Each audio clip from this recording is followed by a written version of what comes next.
यस्तो हालत छ पाल्पामा हाम्रो घरतिर बेलामा पसिना आउँथ्यो यहाँ त आमामा पुस जस्तो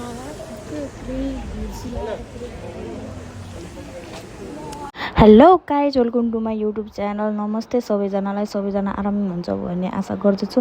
र यो चाहिँ हाम्रो पाल्पाको ब्ल्याकबेरी लिन जाने आज चाहिँ लास्ट दिन थियो होइन। अनि हाम्रो चाहिँ आज कातासाता देखाउने यताउति गरेर इक्जाम लिएर अनि हामीलाई चाहिँ बिदाई दिने दिन थियो, लास्ट दिन। अनि योभन्दा अगाडि चाहिँ हामीलाई वहाँ माथि डाँडामा लानुभएको थियो होइन। पानी लास्टै पानी पऱ्यो अनि हामी चाहिँ मसँग मोबाइल थिएन, त्यही भएर मैले चाहिँ भिडियो क्याप्चर गर्न पाएन। अनि त्यसपछि चाहिँ हाम्रो उतातिर माथि हलमा लगेर कातासाता गरेर इक्जाम भ्याइसकेपछि हामी तल झरेको थियौँ होइन।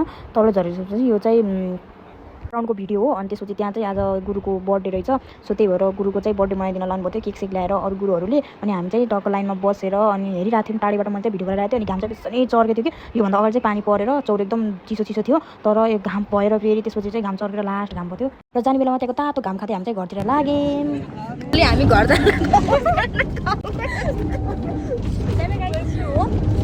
हामी सबभन्दा लास्टमा बसेर नि यति थिएचार यति चाहिँ बिहानदेखिबाट बिहान 6:45देखिबाट अहिले ठ्याक्कै 6 बजे 6:30 बजेसम्म। अनि एकैचोटि घर त्यही पनि यस्तै कान बिलायो।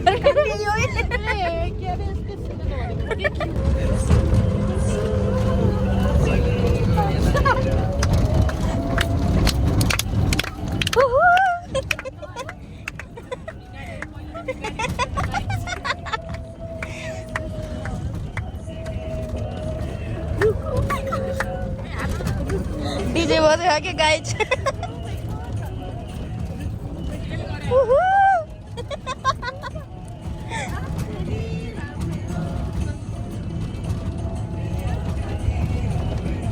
अनि यो चाहिँ हामी गाडीमा बसिसकेको भिडियो। यो चाहिँ पब्लिक गाडी हो, हामी जाने बेलामा चाहिँ रिजर्भ गरेर गएको थियौँ, तर आउने बेला चाहिँ पब्लिक गाडीमा आयौँ।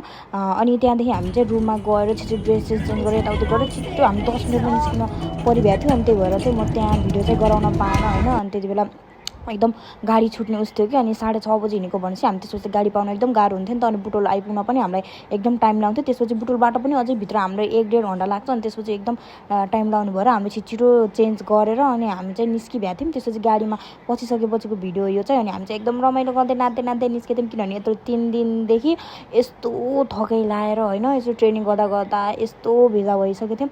अनि यसो घर आउँदाफेरिको चाहिँ यो चाहिँ रमाइलो खुसी अर्कै छुट्टै। अनि हामी चाहिँ सिट नभएर पछाडि बसेको थियौँ कि होइन, 4जना यस्तो थिएचारे थियो भने नि यति माथि परेको थियो कि। अनि त्यसपछि गाना लगाइदिएको थियो होइन। अनि गाना लगाइदियो, गानामा नाच्दै गएको थियौँ। थिएचारे थियो यति थिएचारेर कस्तो भइसकेको थियो कि हामीलाई चाहिँ।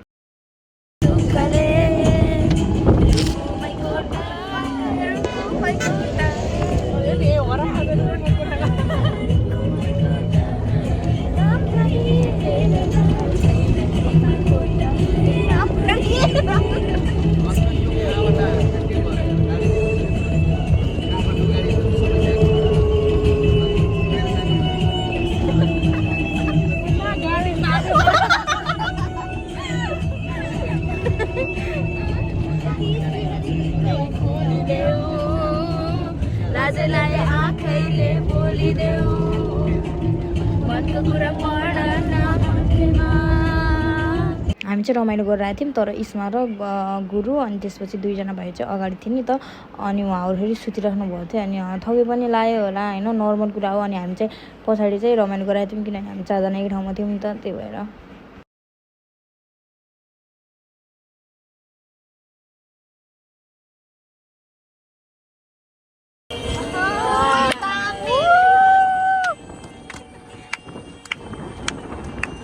बाई बाई पाल्पा तान्सी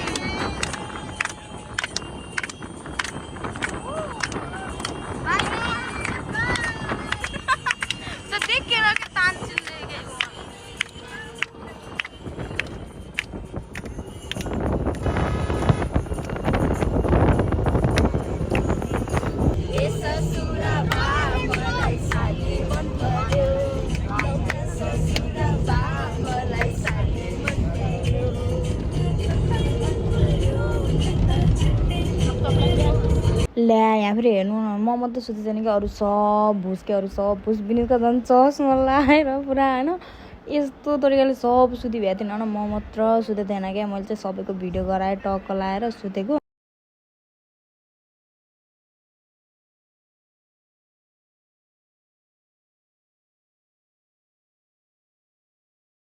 त्यसपछि चाहिँ हामी फाइनली बुटोल पुगेँ। बुटोल हामीलाई चाहिँ त्यहाँ ट्याक्क बाटोमा रोकिदियो अनि हामी चाहिँ उताबाट बोलाएको गाडी नआएर हामी चाहिँ उता घर जाने गाडी चाहिँ पाइन्न कि होइन। त्यसपछि उताबाट आउने गाडी चाहिँ हामीले बोलाएको थियौँ अनि त्यो गाडी चाहिँ नआएर होइन, अङ्कल चाहिँ एकछिन टाइम लाउने भयो अनि हामी चाहिँ बाटोमा कुरेर बसेको भिखारी जस्तो लाग्थ्यो कि। त त्यो भएको त सानो भाइ सजिलो चाहिँ गाडीमा भोमिट गर्दै गर्दै आएको थिएन। त्यस दिन चाहिँ सुतेर अनि त्यसलाई छिटो उठाएर हामी आएको थियौँ कि। अनि त्यही भएर दिन चाहिँ झोक्राएर बसेको थिएन, अर्को दुईजना अगाडि थिएन, हामी चाहिँ त्यति बसिरहेको थियौँ। अनि सब त्यताउति हिँड्ने मान्छेले चाहिँ क्या हेर्दै हिँडेको कि।